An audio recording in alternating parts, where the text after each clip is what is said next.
আমি শুরুতেই বলি আমি অনেক দিন ধরে প্রচারণায় নাই। আমি বিশ্ববিদ্যালয়ে যে এলাকাবাসীর সাথে যে সংঘর্ষ হলো, সেই সংঘর্ষে আমি ৩১ তারিখে আহত হয়েছি এবং এরপরে টানা ২০ দিন আমি বেড রেস্টে ছিলাম এবং আমি মনোনয়ন ফর্মটাও সংগ্রহ করেছি আমি আহত অবস্থায়। কিন্তু আমার আপনি আমাকে হয়তো অনলাইনে দেখছেন বা বিভিন্ন বিদ্যমান বিশ্ববিদ্যালয়ের গ্রুপগুলোতে দেখছেন। কিন্তু আমি প্রত্যক্ষভাবে লাস্ট কিছুদিন যাবত আমি প্রচারণা চালাইতেছি।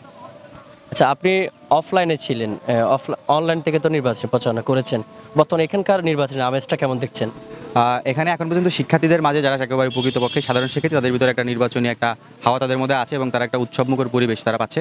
কিন্তু আমরা যারা দেখছি যে বিশ্ববিদ্যালয়ের ফ্যাকাল্টিগুলোর ভিতরে যেগুলো আসলে আচরণবিধি লঙ্ঘন পর্যায়ে যায়, সেই ফ্যাকাল্টিগুলোর ভিতরে গিয়ে এবং রাত ১০টার পরে হলে তারা নির্বাচনী প্রচারণা চালাচ্ছে। কিন্তু বিশ্ববিদ্যালয়ের প্রশাসন তারা বড় বড় ছাত্র সংগঠন যারা আছে তারা পাল্টাপাল্টি অভিযোগ দিচ্ছে, কিন্তু আদতে তারা আমাদের যে নির্বাচন কমিশন আছে তারা প্রকৃতপক্ষে কোনো ব্যবস্থা গ্রহণ করছে না।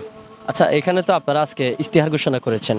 এখানে আপনি সার্বজনীন প্যানেল, যেহেতু আপনাদের ছাত্র অধিকার পরিষদ থেকে কোনো নির্দিষ্ট কোনো ইস্তিহার দিয়েছেন কিনা?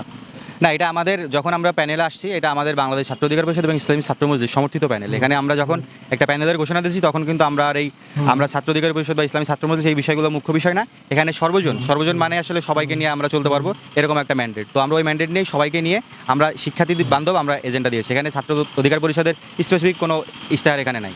শেষ মুহূর্ত পর্যন্ত আপনারা নির্বাচনে থাকবেন কিনা, নাকি অন্য কাউকে সমর্থন জানিয়ে পিছিয়ে আসবেন? আচ্ছা, এখানে আমরা নির্বাচনে আসছি, আমরা আগে বলেছি যে দুটি ছাত্র সংগঠন সমর্থিত প্যানেল এটা, এবং আমাদের বিশ্ববিদ্যালয়ের কর্মকাণ্ড অতীতে দেখবেন আমাদের কোনো প্রকার নেগেটিভিটি বা আমরা কোনো প্রকার আধিপত্য দখলদারিত্ব এগুলোর সাথে কিন্তু আমাদের কোনো পরিচয়ই নাই।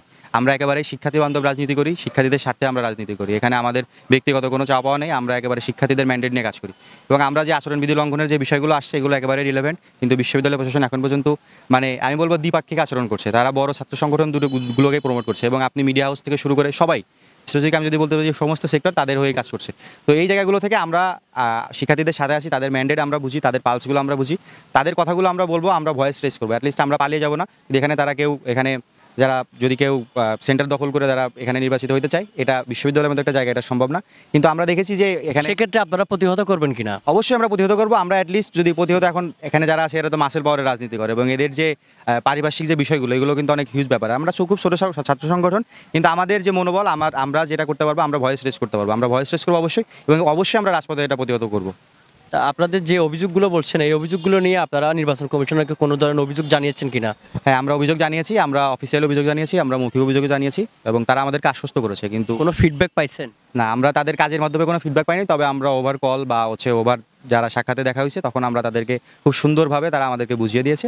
এক প্রকার আমরা যখন চাকসু নির্বাচনের আয়োজনের জন্য যে বিশ্ববিদ্যালয় প্রশাসনকে বারবার যেরকম অনুরোধ করেছি, তারা আমাদের যেরকম মূলা ঝুলিয়ে দিয়েছে, ঠিক ব্যাপারটি সেরকম। তারাও আমাদেরকে মূলা দেখাচ্ছে যে এখানে সব কিছু ঠিকঠাক আছে। কিন্তু আমরা যারা একদম মাঠ পর্যায়ে এখন নির্বাচনী প্রচারণা চালাইতেছি তারা আমরা দেখতে পাচ্ছি যে ব্যাপার। তাহলে কি আপনি মনে করছেন সুষ্ঠুভাবে চাকসু নির্বাচন হবে না?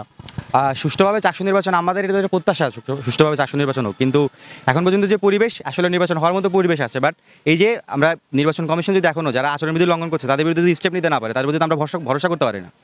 এটাই হচ্ছে ব্যাপার। আমরা তাদের কাছে ভরসা করতে পারতেছি না, তবে আমরা প্রত্যাশা করতেছি সুষ্ঠু নির্বাচন হবে।